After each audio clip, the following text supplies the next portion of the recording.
Hey there, John here with Eye Candy. So today I'm just going to show you a few tips on buffing out dirt nibs. So when I say dirt nibs, I mean dirt that's fallen into the paint during the paint process. And that's very common. It does happen even in the factory, believe it or not. You know, they have a whole line of people that just buff out small imperfections. However, in the collision industry, it depends on the spray situation, how dirty that your paint's going to be. So ideally you don't want any dirt in your paint, but if there is a few imperfections, you can usually sand them out and buff them. If there's too many, you probably just need to sand it back down and repaint it. However, in this case, I got a few dirt nibs on this bumper behind me, and I'm just gonna show you the process through a couple dirt nibs, and maybe that'll help you if you wanna detail your car, or you see something you don't like. So today I'm going to be using the 3M system. There are other brands and procedures for those brands.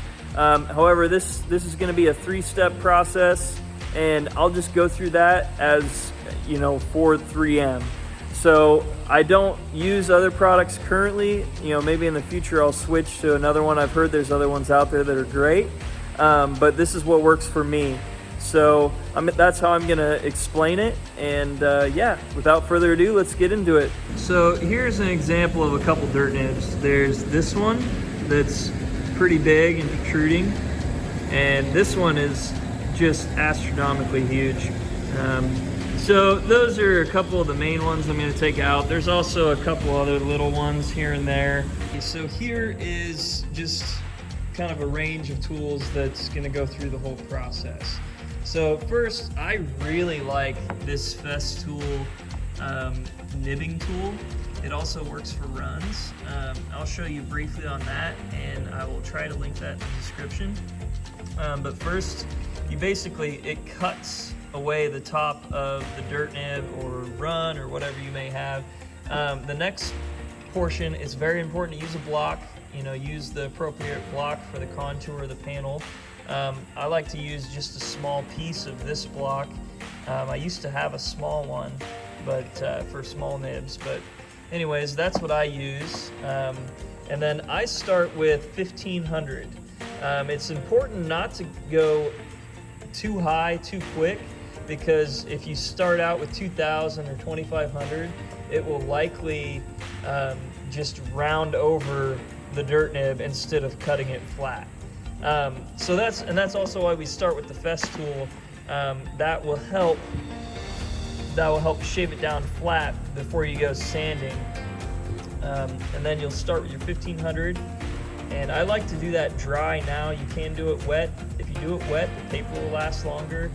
I just found that if I do it dry, I can see the progress quicker and get it to where I want. And then come back over with 2000, a little bit bigger area, to kind of spread out that the peel so it doesn't just stand out. And I'll do 2000 wet, and then jump into some 3000 Trizac. In this case, I'm small nibs, so I'm going to use a 3-inch pad on my little 3-inch DA. And then after that point, you're ready to jump into the first step, which is compound and wool. You can use a white foam pad, but I prefer wool. And so when I say compound, this 3M process is a 3-stage process. So first you use your wool pad and your number 1, as it says here. This is a rubbing compound as well. And you basically go till you get the shine back and you get all your sand scratches out. And what that'll do is this will leave its own little scratch. And so once you got all your sand scratches out and everything looks good, it's not hazy, then you'll come over and you'll switch to your second stage, which is a black foam pad and a polish, which is also labeled number 2. So then at that point you want to stay in the polish stage until it's nearly looking perfect. And on black, you'll be able to see swirl marks in the sun if you don't spend enough time in the polish stage. But you know, on other colors like white or any other color than black or a dark color, you know, sometimes you can finish out your buffing in this stage and never see swirls. However, on black, you want to go 100%, and plus you might, and it's good practice to go all 3 steps on every color anyways. So moving to the 3rd step, this is a blue foam pad, and this is the blue, I apologize, number 3. They call this a Glaze. It is a machine polish as well, but they call it a Glaze. This is a smaller bottle, yeah. So this you apply almost like a wax, and what that does is it fills the scratches and swirl marks from the gray 2nd step to a perfect finish on the 3rd step. And so that is the goal. Black is the hardest because you can see everything. So in some ways it might be the easiest to see, you know, if you got it perfect or not. Another big thing to remember is you want clean microfiber towels. I like to use different towels for each step so I'm not cross-contaminating, because there is a bit of a grit in this number 1. So if I'm wiping off, you know, the compound on 1 and then go to the polish on 2 and wipe it off with the same rag, I might be scratching the panel. So you want to avoid that. And one other tip is to use alcohol in between steps. This is actually a homemade concoction of that, but it's alcohol and water and actually some ammonia. But just alcohol will do. You can use glass cleaner as well, just to, like, when you finish one step, wipe it off clean and then go to the next step so that you're not cross-contaminating your panel. So that's basically it, and I know that's probably a lot, but so that's what I like to do. I do keep a chamois in my buffing bag just to you know, be able to dry the panel quickly after wet sanding. And this is just a garden sprayer from Harbor Freight. I just keep water in it for wet sanding. So anyways, so yeah, let me show you how it's done. The thing to remember about this tool is to keep this side with the rope down on the panel, and that keeps it at the right angle.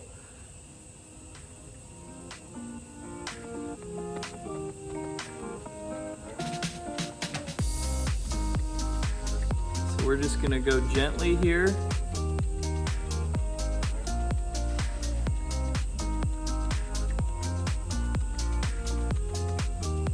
Switch directions.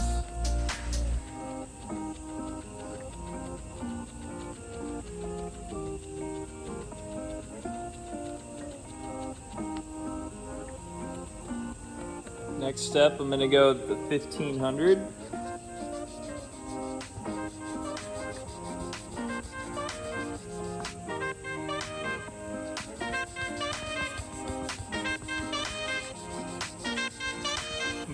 Moving on now to the 2000 grit. I'm just going to extend it out just a little bit further than what I sanded with the 1500. And that will kind of blend out my peel and texture, if you want to call it that. That way it doesn't just look like a bunch of random spots sanded out of the texture. Finally, moving on to the 3000.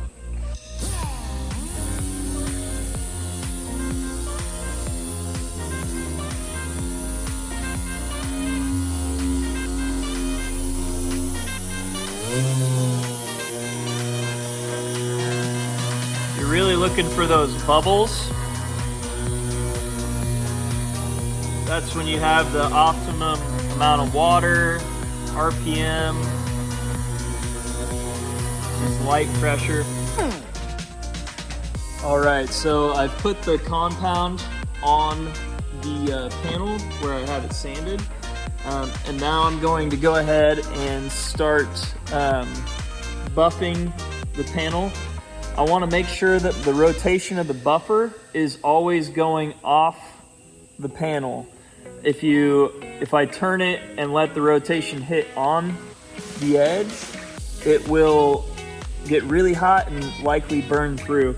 So you always want to make sure that the panel's turning off, or the buffer is turning off. So I'm gonna make sure I got it turned off on this side, and then when I come here, I'll switch directions and make sure it's coming this way so that I'm not creating a bunch of heat on those lines.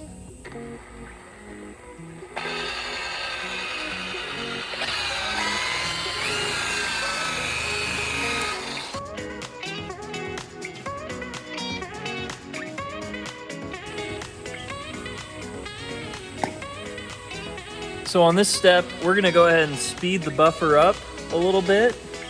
It's at 1800 RPM, that's what I had for the compound.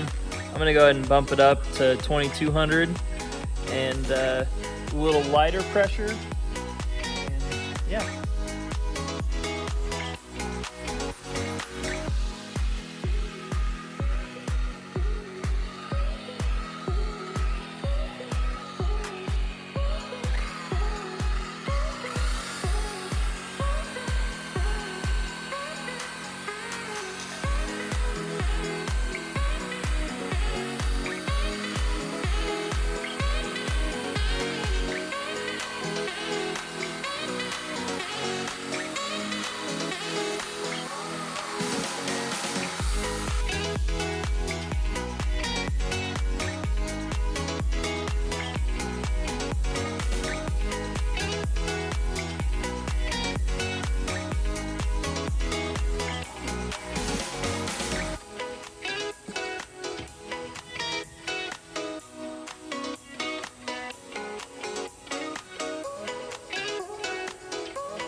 All right, finishing up on the last final step, the glaze.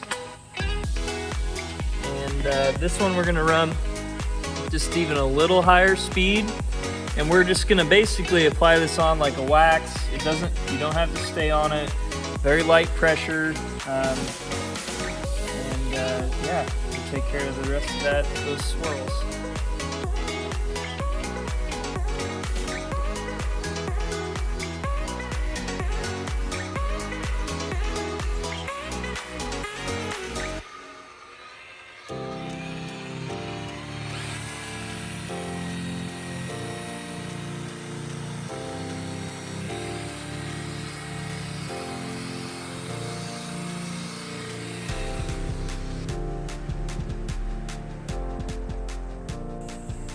So it's not totally perfect. If you get the light just right, you can still see a little bit of it. Unfortunately, that's further down in the clear than probably should sand. But if you were to just look at the peel, you can just barely see it. But that was a big piece. There's another one that's up there. You can just kind of barely see. It's not gonna take it all the way out, but you know, some will.